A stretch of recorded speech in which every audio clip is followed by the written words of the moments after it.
And now, while Alex gets to grips with his humongous possession, we're going to take a look at this week's reviews. This week, oil your deltoids and unsheath your weapons as we look at beat-em-ups. First up, on the Amiga, the Bruce Lees of the future give a hearty ki in First Samurai. It looks very Chinese takeaway, lots of lotus trees and bamboo furniture, but underneath all this colourful exterior there's a real good game. It features some beautiful graphics, brilliant sampled sound effects, bits of Handel's Messiah thrown in for good measure. I think the First Samurai deserves a thumbs up because it's a great game with plenty to do and beat up.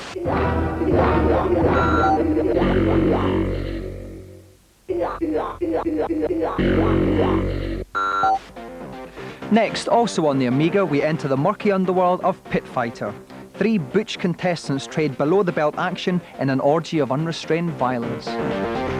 Pit Fighter's less of a beat-em-up, more of a sort of kick the living crap out of everybody em up.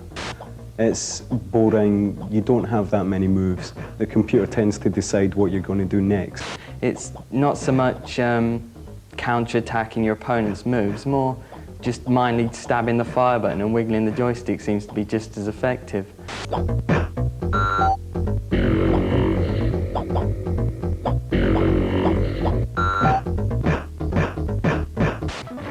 Finally, pulsating pixels of monochrome muscle on the Game Boy with Double Dragon 2. Cute, safe, nice, cool. You walk along and you smack people in the teeth and that's about it. And that's quite good fun as it turns out.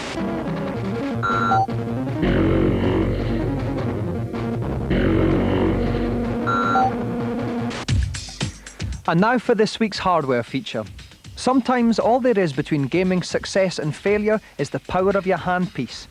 Tonight we look at 3 of the latest gimmicks which may just turn you from a limp joystick fiddler into a gargantuan games player. First up, the Powerglove, a futuristic gauntlet that translates hand and arm movements into on-screen action. First of all, you have to enter in specific program code for the game you're about to play.